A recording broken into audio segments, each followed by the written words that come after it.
कथा के अनुसार एक बार भगवान विष्णु जी शेषनाग पर बैठे बैठे बोर हो गए। फिर उन्होंने मन ही मन पृथ्वी लोक के भ्रमण का निश्चय किया। वैसे तो कई साल हो गए थे उन्हें धरती लोक पर आए हुए, इसलिए वो अपनी तैयारी में लग गए। उधर भगवान विष्णु को तैयारी करता देख माता लक्ष्मी ने उनसे पूछा, स्वामी आज सुबह सुबह कहाँ जाने की तैयारी हो रही है। तब विष्णु भगवान ने माता लक्ष्मी से कहा, हे प्रिय, मैं पृथ्वी लोक के लिए भ्रमण पर जा रहा हूँ। तब माता लक्ष्मी ने कहा, हे स्वामी, क्या मैं भी आपके साथ चल सकती हूँ। फिर भगवान विष्णु ने कुछ पल सोचने के बाद कहा, हे देवी, आप मेरे साथ धरती लोक पर भ्रमण करने के लिए चल तो सकती हैं, परंतु आपको मेरी एक शर्त माननी होगी। उसके बाद माता लक्ष्मी बोली, हे स्वामी, मैं आपके साथ धरती लोक पर चलने के लिए कोई भी शर्त मानने के लिए तैयार हूँ, आप शर्त तो बताइए। तब विष्णु जी ने कहा, प्रिय, मेरे शर्त के अनुसार आप धरती लोक पर उत्तर दिशा की ओर मत देखिएगा। उसके बाद माता लक्ष्मी ने विष्णु जी की शर्त की स्वीकृति दे दी। फिर दोनों धरती लोक के लिए प्रस्थान कर गए। सुबह सुबह जब माता लक्ष्मी और भगवान विष्णु पृथ्वी लोक पर पहुँचे, उस समय सूर्य निकल ही रहा था। रात को बरसात हुई थी, इसलिए धरती लोक का मौसम बड़ा ही सुहावना था। बारिश के कारण धरती के चारों ओर हरियाली फैली हुई थी। धरती बहुत ही सुंदर दिख रही थी। धरती की सुंदरता देख माता लक्ष्मी मंत्रमुग्ध हो गई और इधर उधर देखने लगी। धरती की सुंदरता देख माता लक्ष्मी यह भूल गई कि उन्होंने भगवान विष्णु को क्या वचन देकर धरती लोक पर आई हैं। इसी क्रम में माता लक्ष्मी कब उत्तर दिशा की ओर देखने लगी, उन्हें पता ही नहीं चला।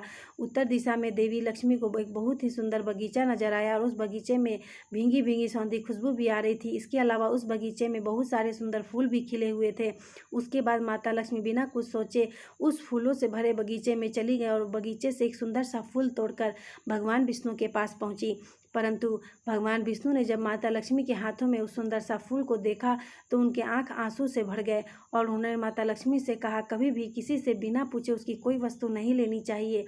और उसके बाद भगवान विष्णु ने माता लक्ष्मी को अपनी शर्त याद दिलाया। तब माता लक्ष्मी ने भगवान विष्णु से कहा, हे स्वामी, मुझसे भूल हो गई, कृपया मुझे क्षमा कर दीजिए। फिर भगवान विष्णु बोले, हे देवी, इस भूल के लिए आपको क्षमा नहीं मिल सकती, बल्कि इस भूल के लिए आपको सज़ा मिलनी चाहिए, क्योंकि आपने जिस माली के खेत से उससे बिना पूछे इस फूल को तोड़ा है वह चोरी जैसे पाप की श्रेणी में आता है।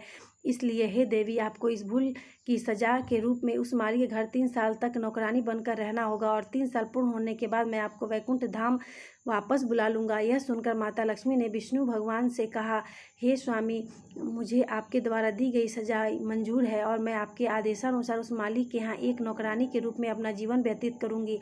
इसके बाद भगवान विष्णु वैकुंठ को वापस लौट गए। उधर भगवान विष्णु के वैकुंठ धाम वापस लौटने के पश्चात माता लक्ष्मी एक गरीब कन्या का रूप धारण कर उस माली के घर पहुंची। वहां पहुंचकर माता लक्ष्मी ने देखा कि उस माली के पास घर के नाम पर एकमात्र टूटी सी झोपड़ी थी और उस माली का नाम माधव था। माधव उस टूटी हुई झोपड़ी में अपनी पत्नी, 3 बेटियों और 2 बेटों के साथ रहता था। वे उस बगीचे में काम करके किसी तरह अपना गुजारा करते थे। फिर माता लक्ष्मी जब एक गरीब कन्या के रूप में झोपड़ी के आंगन में पहुंची तो माधव ने पूछा, बेटी, तुम कौन हो और यहाँ किस लिए आई हो। तब कन्या रूपी माता लक्ष्मी ने माधव से कहा, मैं एक गरीब लड़की हूँ और मेरी देखभाल करने वाला भी कोई नहीं है और मैं कई दिनों से भूखी भी हूँ। कृपया आप मुझे अपने यहाँ कोई काम दे दो, मैं आपके घर का भी काम कर दिया करूँगी। कृपया आप मुझे अपने घर में रख लो। माधव बहुत ही भला इंसान था। उसे उस लड़की की बातें सुनकर दया आ गई। फिर माधव ने कन्या रूपी माता लक्ष्मी से कहा, बेटी, मैं तो एक गरीब माली हूँ और अपनी कमाई से बड़ी ही मुश्किल से अपने घर का खर्च चला पाता हूँ, परंतु अगर आप मेरी 3 बेटी की जगह 4 बेटियां होती तो मुझे इसी कमाई में किसी तरह गुजारा करना पड़ता। इसलिए अगर तुम मेरी बेटी बनकर मेरे घर में रहना चाहती हो तो रह सकती हो। जैसा हम लोग रूखा सूखा खाकर रहते हैं, अगर तुम भी वो खाकर यहाँ रह सकती हो तो अंदर आ जाओ। माधव की ये बातें सुनकर माता लक्ष्मी वहाँ रहने को तैयार हो गई। उसके बाद माधव कन्या रूपी माता लक्ष्मी को झोपड़ी के अंदर ले गया और अपने परिवार के बाकी लोगों से मिलवाया और बोला, आज से ये कन्या मेरी बेटी बनकर इसी झोपड़ी में हम लोग के साथ रहेगी। यह सुनकर माधव के परिवार वाले खुश हो गए। उधर माँ लक्ष्मी के आने के बाद दूसरे दिन माधव की इतनी कमाई हुई कि उसने शाम तक एक गाय भी खरीद ली। इसी तरह दिनों दिन माधव की आमदनी बढ़ने लगी, जिससे माधव ने कुछ ही दिनों में बहुत ही सारी ज़मीन खरीद ली। फिर उसने अपने परिवार के लोगों के लिए अच्छे अच्छे कपड़े बनवाए। फिर कुछ ही दिनों में माधव ने अपनी पत्नी और बेटियों के लिए गहने भी बनवाए। और जब माधव के पास काफ़ी सारा धन हो गया तो उसने रहने के लिए झोपड़ी की जगह एक पक्का मकान भी बनवा लिया। इसके बाद माधव हमेशा ये सोचने लगा कि हो न हो यह लड़की अवश्य ही कोई देवी है, जिसके आने के बाद मुझे ये सारी सुख सुविधाएं मिली है। ये लड़की अवश्य ही कोई अद्भुत ही देवी है।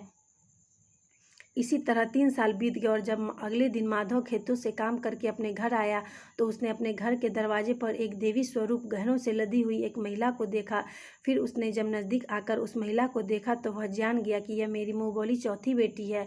और फिर उसे यह समझते देर नहीं लगी कि यह महिला कोई और नहीं बल्कि स्वयं माता लक्ष्मी है। फिर उसने अपने पूरे परिवार को बाहर आने को कहा। बाहर आकर उसके परिवार वाले माता लक्ष्मी को देखकर हैरान हो गए और उसके बाद माधव ने हाथ जोड़ते हुए माता लक्ष्मी से कहा कि माँ, मुझे क्षमा कर दो, मैंने अनजाने में आपसे खेत और घर के काम करवाए, इस अपराध के लिए हम सभी को माफ़ कर दो माँ। माधव के मुख से ऐसी बातें सुनकर माँ लक्ष्मी मुस्कुराते हुए बोली कि माधव, तुम बड़े ही अच्छे और दयालु व्यक्ति हो। तुमने मुझे इतने दिनों तक अपनी बेटी की तरह प्यार दिया है, जिससे प्रसन्न होकर मैं तुम्हें एक वरदान देती हूँ कि तुम्हारे और तुम्हारे परिवार के पास कभी भी धन और खुशियों की कमी नहीं हो। तुम्हें हर वो सुख मिलेगा जिसके तुम हकदार हो। उसके बाद माता लक्ष्मी बैकुंठ धाम वापस चली गईं।